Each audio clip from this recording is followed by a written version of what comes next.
ഞാൻ ഇന്ന് പോകുന്നത് പത്തനംതിട്ട ജില്ലയുടെയും കോട്ടയം ജില്ലയുടെയും ഏകദേശം ബോർഡർ ഭാഗമായ പെരുന്തേനരുവി വെള്ളച്ചാട്ടം.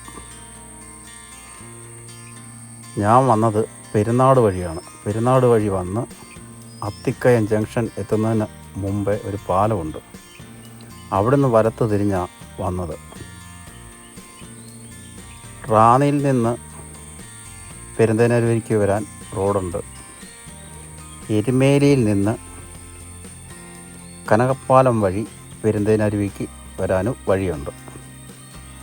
അന്നേരം ഞാൻ ഈ വഴി തിരഞ്ഞെടുത്തത് പെരുന്തേനരുവിയോട് ചേർന്നൊരു ചെക്ക് ഡാമുണ്ട്.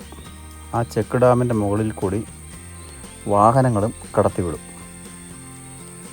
അന്നേരം അതുവഴി കയറി ആ ഡാമും അതിൻ്റെ പരിസരവും എല്ലാം കാണാൻ നല്ല ഒരു ഭംഗിയാണ്. ഈ വരുന്ന വഴിക്ക് ഇവിടെ റോഡ് തീരുവല്ല, മുമ്പോട്ട് കോൺക്രീറ്റ് റോഡുണ്ട്. എന്നിട്ട് നമ്മൾ പിന്നെ വനത്തിൽ കൂടി കയറിയാണ് വരുന്നത്. ഈ സൈഡിൽ കാണുന്ന എല്ലാം തേക്ക. ഒറ്റ വണ്ടിക്ക് പോകാനുള്ള അകലമേ ഉള്ളൂ. മറ്റ് വാഹനങ്ങൾ എതിരെ വന്ന് കണ്ടാൽ സൈഡുണ്ടെങ്കിൽ അവിടെ ഒതുക്കി കൊടുക്കണം. നല്ലൊരു രസക്കാഴ്ചയാണിത്. അത് കണ്ട് തന്നെ ആസ്വദിക്കണം. ഇപ്പം തേക്കിൽ നിന്ന് വീഴുന്ന പുഴുക്കളുണ്ട്. ദേഹത്തൊന്നും വീണ ചൊറിച്ചിലോ മറ്റ് പ്രശ്നങ്ങളോ ഉള്ളതല്ല, പക്ഷേ പുഴുവുണ്ട്. പക്ഷേ ഇതുവഴി വന്നു കഴിഞ്ഞാൽ ഈ വനത്തിൽ കൂടെ കയറി ഇതെല്ലാം കണ്ട് കേട്ട് ഭാഗ്യമുണ്ടെങ്കിൽ വല്ല മാനയോ കേഴയോ അങ്ങനെയൊക്കെ എന്തെങ്കിലുമൊക്കെ കാണാം.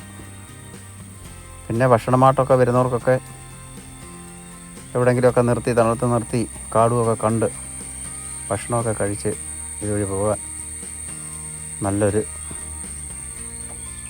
രസമാണ്.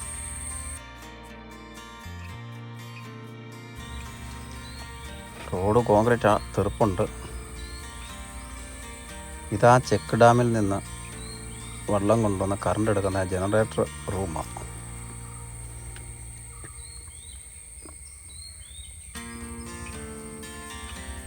അവിടെ ഒരു പള്ളിയും കാര്യങ്ങളുമൊക്കെ ഉണ്ട്. ഈ ഇടത്ത് സൈഡ് കനാല് പോലെ കാണുന്നത് അത് കനാലല്ല, ഡാമിലെ വെള്ളം കറണ്ട് എടുക്കുന്ന ജനറേറ്റർ റൂമിലേക്ക് കൊണ്ടുപോകുന്നത്. അവിടെ ചെന്നിട്ടാണ് പ്രൊപ്പലർ കറക്കി കറണ്ട് ഉൽപ്പാദിപ്പിക്കുന്നത്. അങ്ങനെ ഡാമിൻ്റെ മണ്ടയ്ക്ക് കയറി ഒരു കാറ് കഷ്ടിച്ച് പോകാനുള്ള സ്ഥലമേ ഉള്ളൂ. എതിരെ വണ്ടി വരുന്നേ കണ്ടാൽ അന്നേരം തന്നെ ഇക്കരെ നിർത്തി കൊടുക്കണം. മുകളിൽ കൂടെ കയറിയാൽ എങ്ങോട്ടും പോകാൻ വഴിയില്ല.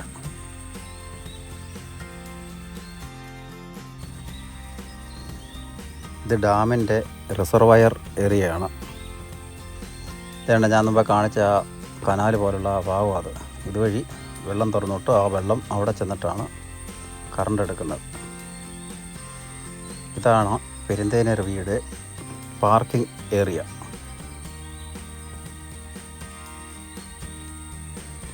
ഇതുവഴി സ്റ്റെപ്പ് താഴോട്ട് ഇറങ്ങണം.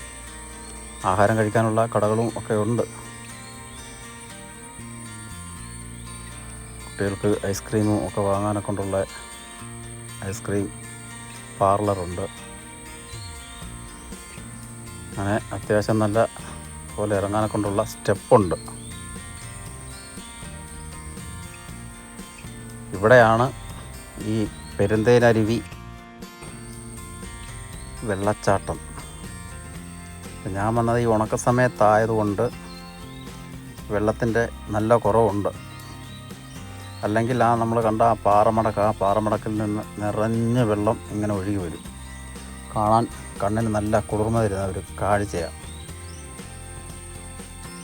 പിന്നെ ഇതിൻ്റെ നേരെ മുകളിലാണ് ആ ചെക്ക് ഡാമും പണിതേക്കുന്നത്. വെള്ളത്തിൻ്റെ അതിൻ്റെ ആയിട്ടുള്ള തടസ്സവും ഉണ്ട്.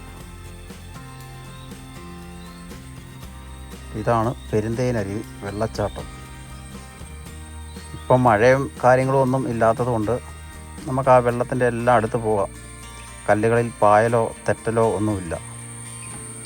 പക്ഷേ ജൂണിലെ മഴ അങ്ങോട്ട് പെയ്ത് നിറഞ്ഞ് വെള്ളം ഒഴുകാൻ തുടങ്ങിക്കഴിയുമ്പോൾ ഇവിടെ എല്ലാം പായലാണ്. അന്നേരം കുട്ടികളാണേലും മുതിർന്നവരാണേലും ആരാണേലും വളരെ ശ്രദ്ധിച്ച് വേണം വന്ന് ഇറങ്ങാനൊക്കെ ഉണ്ട്. ഒന്നാമത്തെ കാര്യം, തെറ്റി ഇതിൻ്റെ അകത്ത് വീണ് കഴിഞ്ഞാൽ ഇത് കല്ലിൻ്റെ കെട്ടുകളാണ്. നമ്മളെ ഈടിയൊക്കെ കെട്ടി വെച്ചേക്കുന്ന പോലെ ഇങ്ങനെ കെട്ടായിട്ടിരിക്കുക. വേണ്ട, ഈ കാഴ്ച നോക്കാൻ കണ്ടോ, കല്ല് കെട്ടായിട്ടിരിക്കുന്നത്, ഇഷ്ടിക കെട്ടി വെച്ചേക്കുന്ന പോലെ. കാണാൻ നല്ലൊരു കാഴ്ചയാണ്, നല്ല രസമുണ്ട്, വന്ന് കാണുക.